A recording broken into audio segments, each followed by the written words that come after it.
મિત્રો આપણે ચણાના લોટની ઢોકળીનું શાક તો બહુ ખાધું, પણ આજે હું તમને અલગ જ વર્ઝનમાં એટલે કે સિંગદાણા એટલે કે મગફળીના દાણાની ઢોકળીનું શાક શેર કરું છું.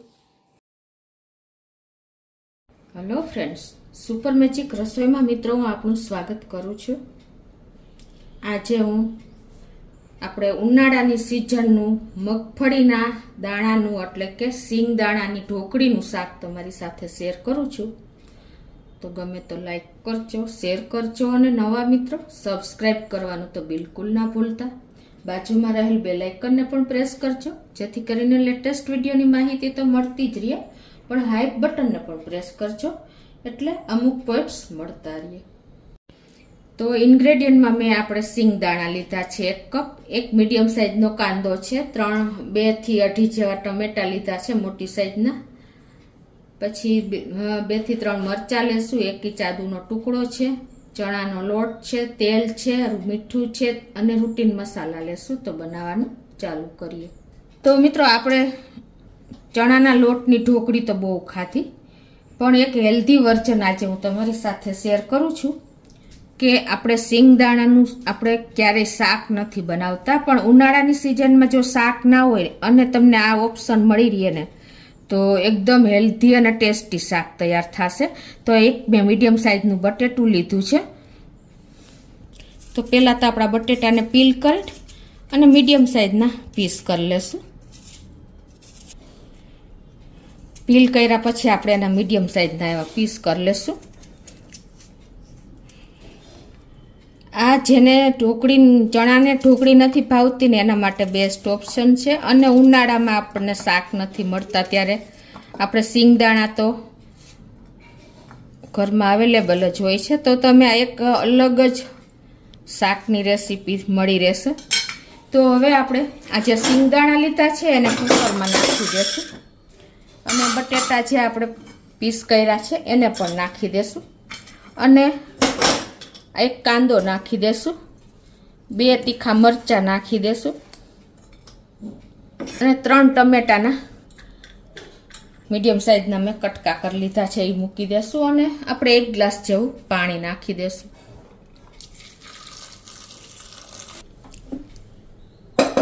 અને હવે આમાં આપણે ટેસ્ટ એકોર્ડિંગ 1/2 ટીસ્પૂન જેવું મીઠું પણ નાખી દઈ, અને હવે કુકરનું ઢાંકણું બંધ કરી અને મીડિયમ ફ્લેમ ઉપર આપણે 2 વિસલ કરી લેશું.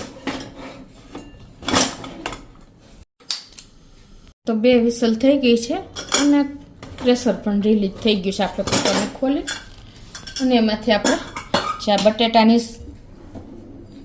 અને સિંગદાણા બંને બફાઈ ગયા છે. હવે આપણે જે બટેટા અને સિંગદાણાને સાઈડમાં રાખીને આ જે ટમેટાની સ્કીન દૂર કરી લેશું.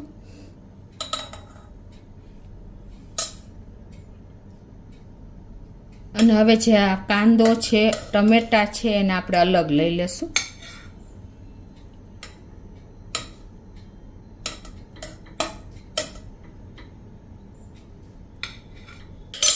હવે આપણે જે આ સિંગદાણા અને બટેટાને સાઈડ ઉપર રાખી દેશું, અને આ કાંદા, ટમેટા અને મરચાંની ગ્રેવી કરી લેશું.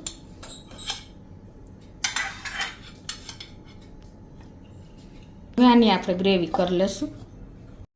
તો આ રીતે જો આપણી ગ્રેવી પણ તૈયાર થઈ ગઈ છે ને એને બોલમાં કાઢી લઈએ. હવે આપણે આ બટેટા અને સિંગદાણાને પણ આમાં પીસી લઈએ, પાણી એનું અલગ રાખી દઈએ, જોઈએ એટલું જ આપણે 1-2 ચમચી જેવું નાખી દેશું. આ જ પાણી આપણે 1-2 ચમચી જેવું નાખી દઈએ. આમ તો એટલું જ પરફેક્ટ આવ્યું છે. તો આને પણ આપણે પેસ્ટ તૈયાર કરી લઈ. તો આ રીતે જો આપણે મગફળી અને બટેટાની પેસ્ટ તૈયાર કરી લીધી છે, અને હવે એને એક બોલમાં કાઢી લેશું. હવે આમાં આપણે 1 ટેબલ સ્પૂન જેવો ચણાનો લોટ નાખી દેશું, શેકેલા જીરાનો પાવડર 1 ટીસ્પૂન જેવો નાખી દેશું, આખું જીરું 1/2 ટીસ્પૂન નાખશું, અને આપણે મીઠું તો બાફવામાં નાખ્યું છે, જરૂર હોય તો નાખવાનું છે. અને હવે આને આપણે મિક્સ કરી લેશું. થોડીક આપણે ઢોકળી છે તો હળદર પણ નાખી દેશું, 1/2 ટીસ્પૂન જેવી, અને આ બધું જ આપણે મિક્સ કરી લેશું.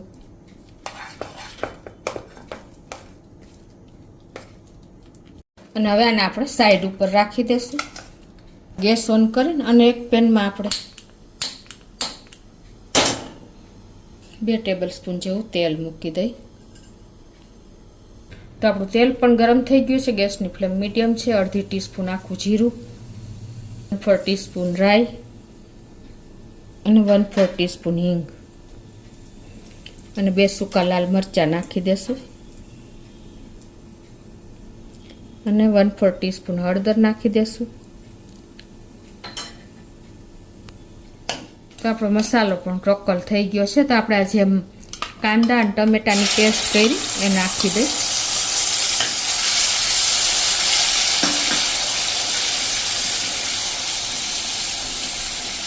અને આમાં આપણે ટેસ્ટ એકોર્ડિંગ અડધી ટીસ્પૂન જેવું મીઠું નાખી દેશું.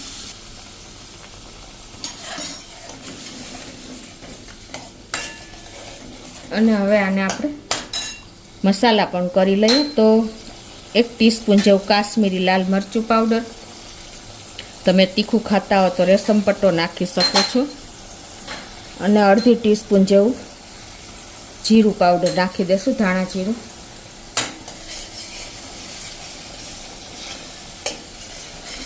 અને આપણે કિચન કિંગ મસાલો 1 ટીસ્પૂન જેવો નાખી દેશું. તમે કિચન કિંગ ન હોય તો સાદો મસાલો પણ નાખી શકો છો. અને હવે આપણે આને ગ્રેવીમાંથી જો તેલ પણ છૂટું પડી જ ગયું છે ઓલરેડી, તો અડધો ગ્લાસથી 1 ગ્લાસ જેવું આપણે પાણી પણ નાખી દઈ. આ રીતે તમે ગ્રેવી આપણે કૂક થયેલી જ છે એટલે કોઈ ટાઈમ નહીં લાગે. પણ હવે આપણે ગ્લાસ 1 પાણી નાખીશું ને એટલે આને કૂક થવા દેવી પડશે.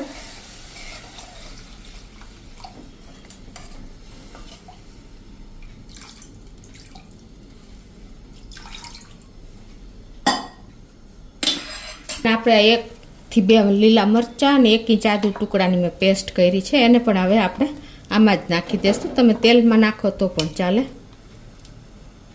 હવે આપણે એક પ્લેટમાં આ રીતે ગ્રીસ કરી લેશું.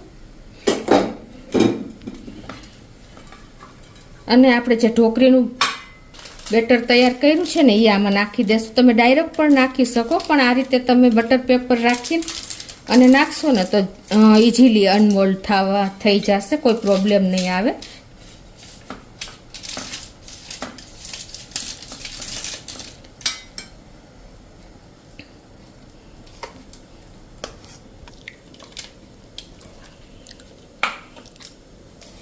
હવે એને આપણે આ રીતે ડીશમાં સ્પ્રેડ કરી દઈએ. આ બાજુ આપણો મીડિયમ ફ્લેમ ઉપર વઘાર પણ ઉકળી ગયો છે. તો આમાં જ આપણે ઢોકળીને સ્ટીમ કરવા મૂકી દેશું. એટલે શું કરવાનું કે આપણે ઓલરેડી સિંગદાણા અને બટેટા તો કૂક થયેલા છે, પણ આપણે એને થોડીક સ્ટીમ કરવા માટે આ રીતે પ્લેટ સ્ટેન્ડ મૂકી અને આ પ્લેટને આમાં જ મૂકી દેશું અને ઢાંકીને અને કમસે કમ એને આપણે 15 મિનિટ કૂક થવા દેશું. ગેસની ફ્લેમ અત્યારે સ્લો ટુ મીડિયમ છે. તો 10 મિનિટ જેવું થયું છે અને આપણે જોઈ લઈએ. આ રીતે તમે ચેક કરી શકો છો ઢોકળી તૈયાર થઈ છે કે નહીં. જો ચપ્પુ ક્લીન જ નીકળે છે. તો આપણે ઢોકળીને લઈ લેશું નીચે અને ઠંડી થવા દેશું. અને આપણે આ સ્ટેન્ડને પણ લઈ લેશું. અને જો આપણો સરસ ગ્રેવી પણ કૂક થઈ ગઈ છે. આપણે પાણી નાખ્યું હતું એટલે એકદમ પરફેક્ટ આપણું અત્યારે કન્સિસ્ટન્સી આવી ગઈ છે. તો આપણી ઢોકળી પણ ઠંડી થઈ ગઈ છે. આ ઢોકળી પ્રોટીનથી ભરપૂર એવી તૈયાર થાય છે મિત્રો. બાળકોને તમે એ જ ઇટ ઇઝ આ જ ફોર્મમાં આપશો ને તો પણ ખાઈ જશે. શાક માટે બચે નહીં ને એટલી ટેસ્ટી આ સિંગ અને બટેટાની ઢોકળી તૈયાર થાય છે. ઢોકળી પણ ઠંડી થઈ ગઈ છે. તો આપણે આ રીતે એને અનમોલ્ડ કરી લેશું. બટર પેપર તમે રાખ્યું હોય તો સરસ થશે. જો એના વગર પણ સરસ જ થશે. તો આ રીતે આપણે એક એક ઢોકળી આજે આપણું ગ્રેવી ઉકળે છે ને એમાં નાખતા જાશું. જો મિત્રો એકદમ સરસ ઢોકળી તૈયાર થાય છે.